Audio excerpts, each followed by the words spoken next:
Hey, how's it going? Brad with Guernsey Consulting. Hey, I wanted to get on here for just a couple minutes again and do a quick overview on credit analysis.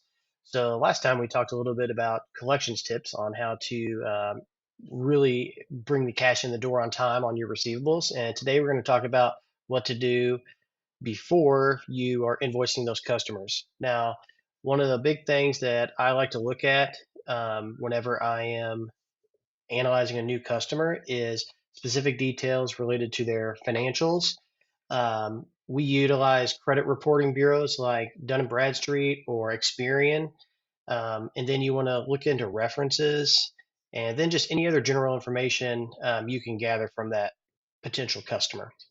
Now, I recommend that before you sign a contract or lock in a deal at specific terms, um, make sure that your finance team is conducting analysis before you extend and lock in those terms.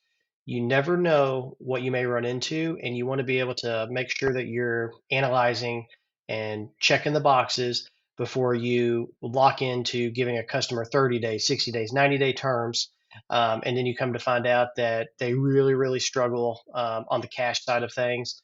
They may be on the brink of bankruptcy. They have a lot of negative reviews that you're finding. Their financials don't look great.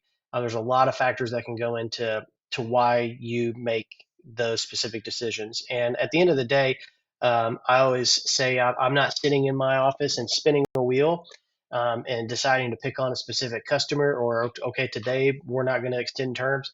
At the end of the day, the main thing I'm looking to do is reduce risk. So you always, do everything. We want to do everything we can to always do business with somebody. It just could be at a different level of terms that we may not be able to offer 30-day terms. You may not be able to offer 60 days, up front. Now, if you do a lot of business with them and the sales, revenue is growing, they are, they've been in your system and you've been invoicing them for 6 months or a year, they've paid you on time, you've never really had any issues trying to collect money from them at terms, yeah, I would say re-explore that potential to extend them something that is maybe your standard. If at first you went with, if your standard's 30 days and at first you said, hey, I really don't feel comfortable giving them 30-day terms, so we're going to go with net 10 or net 15, and they're performing on that, definitely reevaluate. And that's going to help you build that customer relationship as well when they see you working with them and trying to help them out, in the long run. um, so as far as a new customer setup, one thing that I like to do is gather specific information, kind of what I talked about a little bit earlier. Have a specific document that you gather from your sales or your commercial group that kind of outlines what the company is, some of their contact info, what are you going to be doing with them, and just gather some of that general info from the commercial side because they're already working up a deal, or they may have already done a deal and you're kind of finding out about it after the fact. Um, so you want to gather that info, have a credit application. If you don't have something like this in place for your business, if you're a smaller business and you're not sure where to start, reach out to me, let me know. I have some template stuff that is really good and really helpful that will allow you to gather all the right information up front before you onboard and establish that customer in your system. So a credit app. And then you want to make sure you reach out and get feedback from trade references. Now, you want to set the customer up as quickly as possible. You don't want to delay that, but at the same time, you need to make sure you do a thorough check and are analyzing what references say. You can gather financials if it's available, and they'll release them. And then anything like a DNB or an Experian that you can review, and hopefully, there's some good data being uploaded into DNB or Experian that you can analyze and kind of have a better feeling on the terms you're extending and the credit limit you're going to extend to them.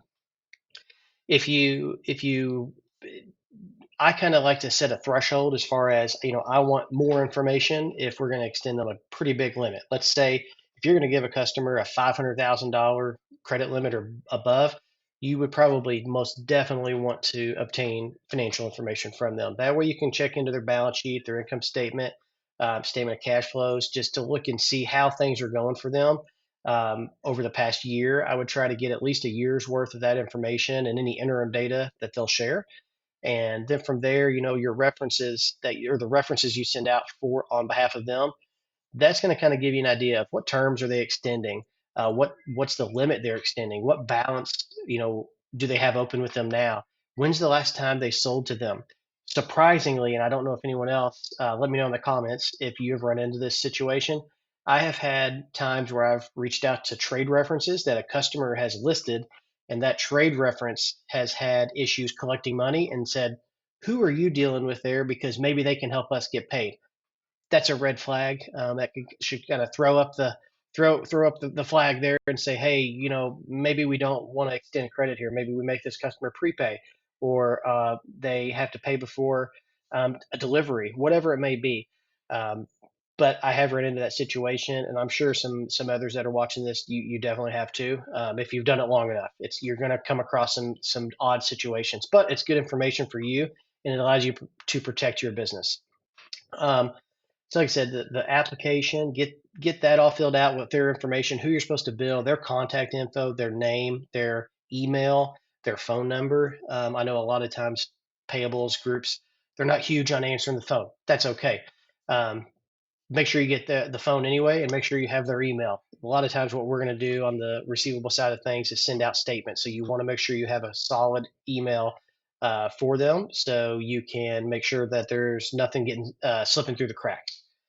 Um, so that's kind of just like a brief overview of what I like to gather on the credit check side. And like I said, whenever you're extending a higher limit, it may take you a day or two or three, because you're probably going to have to wait on feedback from references. You may not be able to get their financials right up front. Or if it's a public company, you can go find it online. That's great.